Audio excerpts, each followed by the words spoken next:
What's good, guys? It's Jesse. We're on Las Vegas Boulevard breaking down this Friday's up-and-coming jobs report. This data print is crucial for altcoin sentiment. PCE inflation just sent altcoins down a step last Friday. This Friday's jobs report has the power to recover from that downside or continue pushing the altcoins to lower discount prices. We're going to give you all the information that you need to understand this very unique labor market print, as well as the exact numbers to look for that will trigger upside or more downside. Now, I know what you're thinking. What do jobs even have to do with crypto? This is all connected to the central bank. The central bank that caused rate cuts in September and November, creating the rally in altcoins. The same central bank that does quantitative easing, cueing every bull run. By design, Satoshi created Bitcoin to capture this liquidity revolving around the central bank's dual mandate. One part of their dual mandate is to make sure that there's stable price action. This is inflation, and there's problems with inflation right now. That's why we got that downside on Friday, May 30th. The other part of their dual mandate, their job's very easy: fight inflation and make sure Americans can get jobs. So in the event the labor market's healthy and strong, everybody's getting paid well, there's low unemployment, and there's been a lot of new jobs getting handed out, the altcoin market cap will tank because the feds don't need to step up and do rate cuts. They don't need to do quantitative easing. And we'll get into the exact numbers, as well as start to hone this into tariff specific economy. Because the trade war is going on, it's a bit of a curveball. This isn't like every other jobs report we've seen, but we'll get into that in just a moment. To underline how important a jobs report is for the altcoin market, we can look at this historic screenshot where there's two major trends that repeat on the total 3 chart. One, a V-shaped recovery, which we can see happening over and over again. The other is just continued downside. Now, all of the events where there was just continued downside, it was paired with another bearish catalyst. We can see this V-shaped recovery happening just locally on March 7th jobs report, and then again on April 4th. That's the total 3. Now, this is Kaspa specifically, March 7th. All the institutional investors are de-risking right before this information comes out. It could be bad. It could cause more selling pressure. Then they get the read, okay, the jobs is good, and then there's a market recovery. Recently, there was a major bearish catalyst on May 15th. The Fed announced a potential policy change around inflation. This was so bearish, it had us anticipating a market dump similar to January 31st on the May 30th PCE. Once that information was released, the altcoin market cap capitulated exactly as we had projected. This Friday's labor market print contains 3 separate data sets. The first is non-farm payroll. This represents how many new jobs have entered the economy. Previous month, it was 167. Economists are projecting that this month will be 110, a slight reduction. That's showing bullish momentum, putting pressure on the central banks to stimulate the economy to create more jobs. Although, because this is during the trade wars, that specific number can be overlooked, creating more of a neutral print instead of a bullish print like it should be. Next up, we've got the unemployment rate. That's fairly self-explanatory. We want for a bullish read for the unemployment rate to go up. Next, we've got the average hourly earnings. This is connected to inflation. At 3.7, it's significantly high. To get a bullish print, we want that number to go down. And we've got a sliding scale of sentiment from max bullish to max bearish right here. In this scenario, Friday morning, non-farm payroll comes out lower than expectations of 110. Let's say it comes in at 50,000.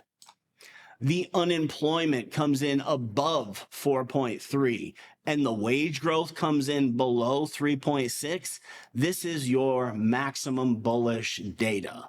The risk on appetite will increase. Despite concerns about inflation with the Fed's policy, this data will be factored into the quarterly economic report. Load up on your bags because we're going to start taking off. Now, on the flip side of that coin, non-farm payroll comes in above 200K. Last month, it was 167. Anything around that, 150 to 170, that's going to be really bearish. Next up, we've got unemployment in the maximum bearish scenario. This will come in below 4%, telling the Fed everybody's got a job. Nobody's struggling to find labor. You do not need to come in with rate cuts and quantitative easing. And then finally, the wages will go up even higher, showing inflation is getting out of control. In the event we get a max bearish scenario, specifically non-farm payrolls 150 to 170, the altcoin market cap, including Kaspa, everything will take another leg down. We know that when you use technical analysis, you get a slight edge, but that increases massively when you add onto your technical analysis central bank monetary policy. Nothing that we say is financial advice. I'm not a financial advisor.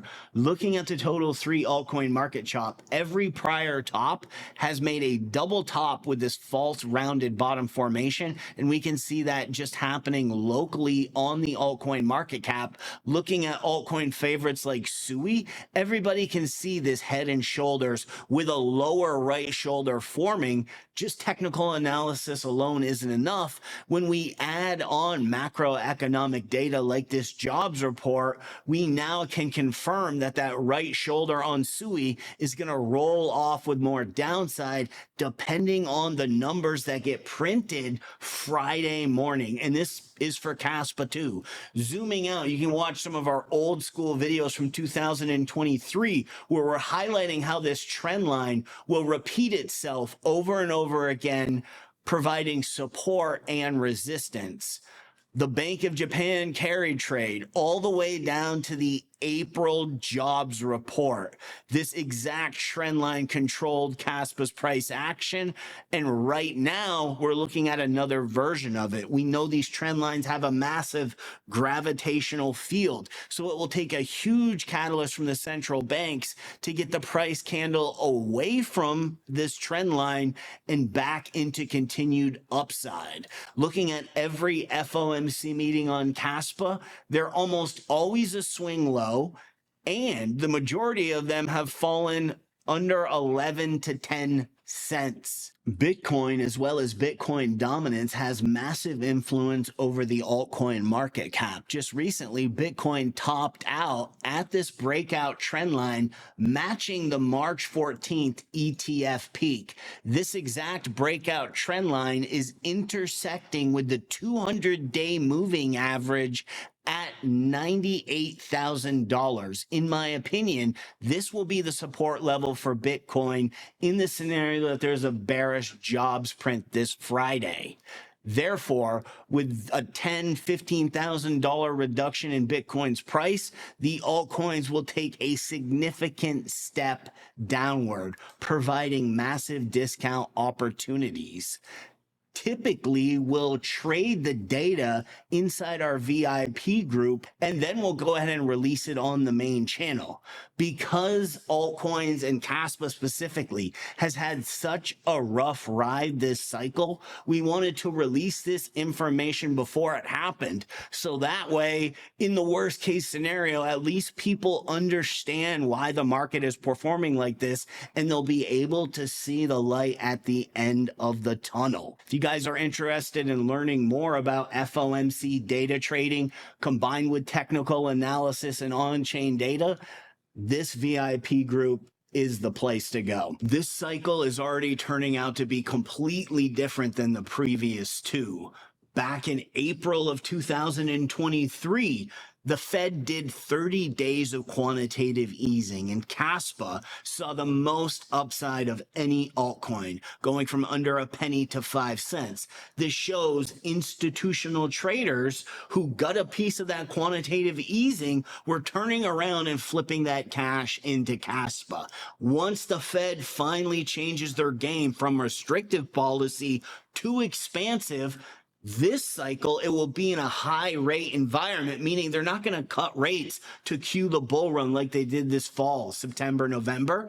They're going to keep the rates high, but they're going to do quantitative easing. And that's going to go to projects with rock solid fundamentals like cutting edge new layer ones that are designing smart contracts and hooking up with stablecoins as we speak. So despite the local weather and altcoins in Kaspa, keep your chin up. Personally, I'm looking for a discount round on Kaspa to pull the trigger and go all in again. So I've got full conviction that this project is one of the best investment assets. Thanks for checking out this video, guys. We'll catch you on the next one.